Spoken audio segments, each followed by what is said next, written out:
Hell's Winter by David Sauter. Chapter 1, Echoing Storms. Where once Nicholas had seen the endless void of the cosmos, now all he could see was the swirling clouds around him, echoing with wild thunder. The diameter of the vortex was not measured in feet or meters, but in miles. Lightning flashed from wall to wall with the same sort of fury that was felt at the head of his stampeding company, and for the first time in many decades, Nicholas felt something that he used to call fear. The sound of great thunderclaps were nearly drowned out by only two other sounds. There were the sounds of many hoofbeats and the roar of the cavalry he counted himself a part of, shouting with great anticipation the war cries of the victorious, though victory had not been acquired as of yet. In fact, the battle had only begun. Nicholas gripped the reins of his white steed, nameless then, for they had only just been acquainted, and kicked against its sides. Beneath each hoof there was a flash of light, and it looked as if his horse, along with all others, were galloping down an unseen walkway that was only made known with the flashing impact of each horseshoe. Lightning was lit with every step, and gravity pulled the army in all directions of the great storm tunnel. He looked up to his right to see others riding horizontally to him, perhaps a mile away, coming down the sides of the funnel cloud and down to him. Some of the riders bore faces familiar to him. Others were new. Then came another sound amongst the thunder. There was an otherworldly gust of wind blowing over him from ahead, and it sounded like the roaring of the ocean's waters. The great storm they were advancing through had now opened up at the front to reveal solid earth before them. A tear fell down Nicholas' cheek as his hand gripped tightly around his sword, which hung at his side. They were about to make their landing. They were about to take the great city that he had only heard tales and legends of. The city where for now, shadows and other nameless things were making their habitation. This was the beginning of the end. A sharp northern wind stung against Nicholas' face as he opened his eyes, awaking from his dream. He was not one to normally doze while riding, but this journey had taken its toll on him, and he wondered if his companions were struggling in the same way. The cold wind blew dry snow over his maroon armor in white ribbons. The etchings on the plates, which told tales found only in scripture, in the most ancient of tongues, were now at their easiest to read, being packed with frost and ice. His horse, the same from his dream, shook its mane free of the gathered snow. He squinted ahead at the gray haze which blotted out any detailed landscape which might have lurked beyond, and he lowered his scarf from his mouth. We are close now. It was not the horse he spoke to, but his fellow knights. Just ahead, Peter and Heath were moving just as slowly as he was over the crest of the frozen hillside, their silhouettes breaking and reforming as they passed between tree or boulder. They had not been familiar with each other before being sent on their quest, and so they had spent much of their travels over the last couple years, through more desirable lands, conversing and learning each other's histories, which in their current time varied greatly from one man to the next. Peter, being the eldest, was full of wisdom and tales of the ancient times. However, when it came to just casual conversation, Heath was the one that excelled, being young with much to learn still. Nicholas differed from them both in the sense that he was not as much of a talker, tending to keep his thoughts to himself for the most part unless explicitly asked. Now, however, they were deliberately quiet. The village of Bran lay just beyond the next forest, hidden and untouched by the new kingdom, but not forgotten. Nicholas tightened his cloak around him as he rode. The origins of his dream were no mystery. The winter storm had taken them by surprise in the night, and they were forced to move through it. It was not a dream, though. It was a memory. A memory he could remember now as clearly as all memories he had ever made in his previous life. though no other could compare to this particular memory, even when the worst of them was called to mind, which he rarely did these days. He remembered fighting the Germans, D-Day. Before that even, the day the war began, though he never saw it end. Someone told him once. He was told that men had created a bomb of unmatched destructive power. He was told that they dropped this bomb on the nation of Japan. Apparently that was the end of it, but he never saw it. What he did see was the sand on that gray French beach mixing with his blood like oil poured over brown sugar. He remembered the searing pain of the bullets as they ripped through his flesh. All of this he called to mind now clearer than ever before. But all of this paled in comparison to that great and terrible day. The sky torn open. The army falling through the clouds upon horseback, touching down just outside of Jerusalem. The greatest storm the world had ever known. Lightning flashing from one end of the sky to the other. And he remembered following the king to the gates of the city. Heath slowed his horse until he was alongside the maroon knight. "You're quiet this morning," he said. "Even more so than usual, which is saying something." "We're nearly to Bran," Nicholas said. "If what we've been told is true, then silence is of the utmost importance." "That's not what I mean. There's something on your mind. I can see it. Are you worried?" "Should I be?" Heath laughed under his breath. "That's fair," he said. "But on the subject of Bran, you and I both know what must be done if they are as violent as what we were told." Nicholas lifted his scarf back over his mouth and exhaled heavily, warming his nose. Then he brought it back down. "I was just remembering home." "Jerusalem?" Nicholas nodded. "What about it?" Heath asked. "I haven't had a home since the 40s, Nicholas said. "I haven't grown accustomed to it yet, I suppose. It will be strange for me when I have to go back, I think." "You fought under its banner for years now," Heath said. "And you've spent decades in Eden, a place I haven't even seen yet. You'd think I'd be the one struggling here, but I felt the opposite." Nicholas kept his eyes on the icy path ahead. The wind was beginning to slow as the blinding gray was suddenly broken by the black spires of many pines. They rode into this new forest and down a small incline before Peter's voice, heavy with his Middle Eastern accent, cut through what remained of the wind's howls. "We'll camp here until daybreak. Then we'll approach on foot." As Heath unsaddled his steed, Nicholas began work on a fire. The wind had finally died enough to where warmth was now looking like a real possibility. "I miss the days of fighting demons in deserts," Heath groaned. "Why did we have to save the worst climates for last?" "It'll make a man out of you," Nicholas said. "Nobody's man enough for the World War vet over here," Heath replied, dropping his saddle to the ground. "Well, you had me fooled at first when you told me you were a latte enthusiast. Then you showed me that picture of you with your hair looking like broccoli and I changed my mind." "Funny. This is a funny man here, Peter. Did you know we had a funny man with us?" Heath said through mock laughter. "I don't understand," Peter said. "These things, you two speak of lattes and broccolis.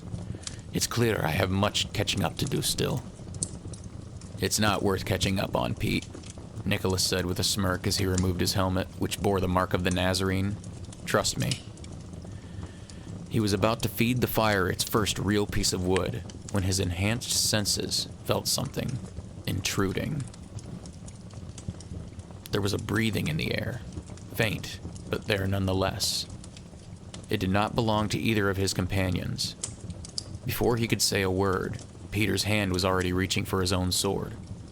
"I sense it too," the silver-armored man said as he drew the blade from its sheath. Heath reacted mostly to his fellow countrymen's reactions and hastened to his saddle where his own weapon lay. The three of them stood behind their fire, staring the same direction through the darkness of the trees. A figure was approaching, but all they could hear were the footfalls in the snow. Heath raised his blade cautiously. Peter held out a controlled hand to steady his friend. The figure stepped into view, lit dimly by the flames. It was tall, with iridescent armor and long white hair which seemed to almost float as though gravity applied differently to this man than it did to the others. When he spoke, his voice boomed with authority, yet was somehow also soft as a spring breeze cutting through this deep winter. "Saints of the Nazarene," he said, "I greet you. Welcome to the North." The men breathed a collective sigh as their swords fell. The angel sat upon a fallen tree, the reflection of the fire dancing across his breastplate. His armor was not held to him by bands or ropes, but was fastened to him by some invisible, supernatural, or technological means. Carved bands of topaz inlays were woven through the breastplate and shoulders, and also through the angel's knee and calf guards. And as the angel spoke, they seemed to glow with a faint, ethereal light. "Good to see a friendly face," Nicholas said, also sitting. The angel did not meet his eyes, but grabbed a nearby branch and fed the fire. Then he reached out his great hands to warm them. There was a moment of silence. Then the angel breathed a weary sigh and the fire flared beneath his breath. His husky blue eyes were almost glowing by the light of the fire in contrast to his white gray skin.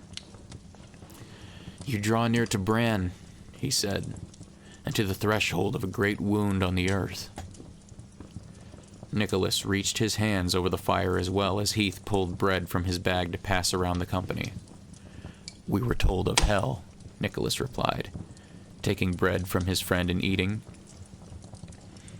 "I've been sent to warn you that she is not alone," the angel said. "You have traveled far, going wherever your mission is, slaying fleeing creature by fleeing creature. But here you will face something new."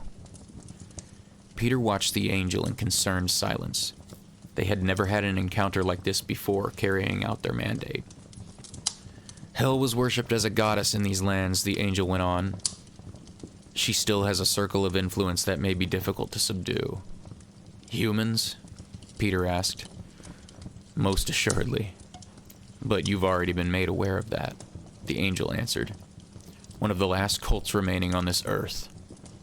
Unfortunately, it is also one of the most barbaric." Heath glanced over at Nicholas. He was gauging reactions from the older men in his party, partly to mimic.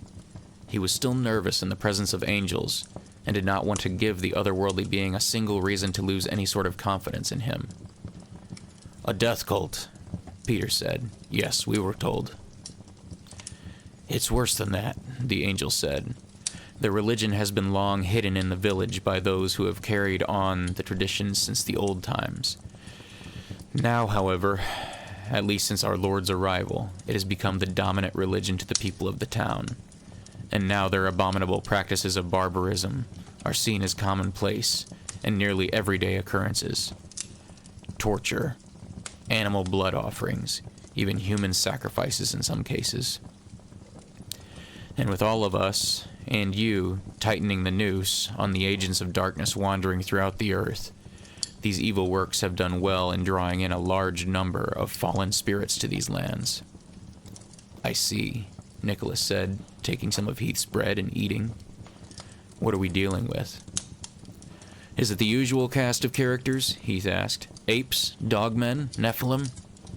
"Fell beasts," the angel answered. "Fallen cherubs from a millennia ago, corrupted before the age of the pagans. They guard the villagers who worship her still, feeding on their suffering. And they are not alone. All those you've mentioned have been spotted congregating in this country as well. I fear it may take more than the three of you, but our nearest knights to you are easily a 3 days' journey as the crow flies, and those are just the nearest. The ones that have already finished their battles of liberation may be further.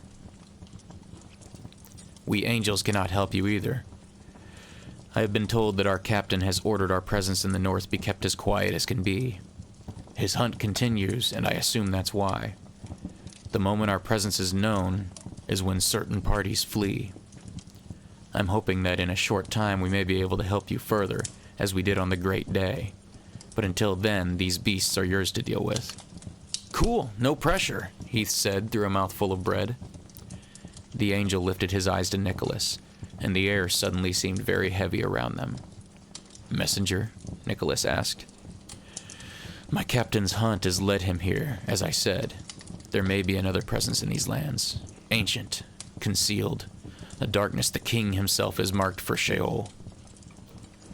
A sudden gust blew through the trees and snow swirled around the fire for only a moment, but Nicholas' eyes never left the angels.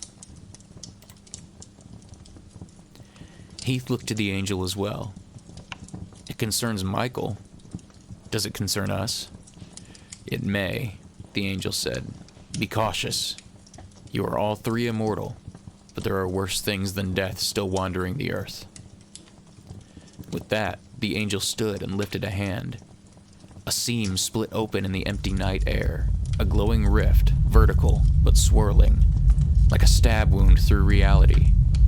Wind was sucked towards it, bending snow in a spiraling drift. Take heed. The enemy's desperation grows as the reign of the Nazarene spreads.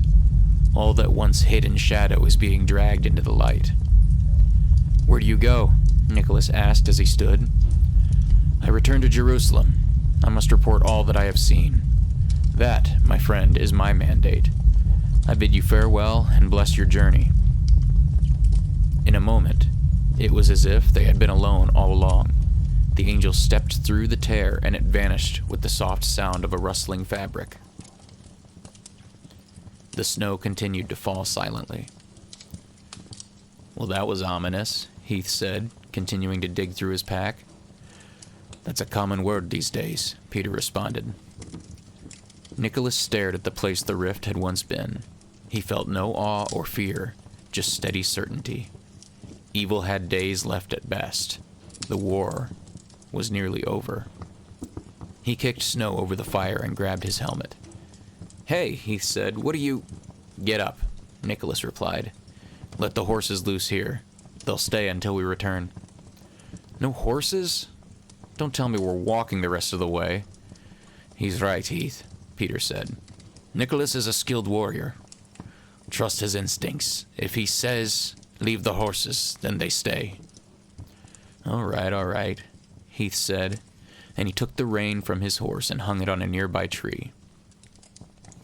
Nicholas and Peter did the same. Heath patted his horse on the nose and scratched at its coarse hair.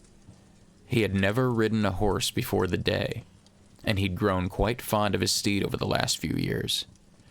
Bye, Shadow. I'll be back eventually. Don't get too cold. It's for their own good, Heath, said Peter, placing a hand upon his shoulder. If what the angel said is true, there are more dangers here than we realized. Best to leave him in a place where he might be safer from harm. Come on, Nicholas said, lifting his gear. We move through the night.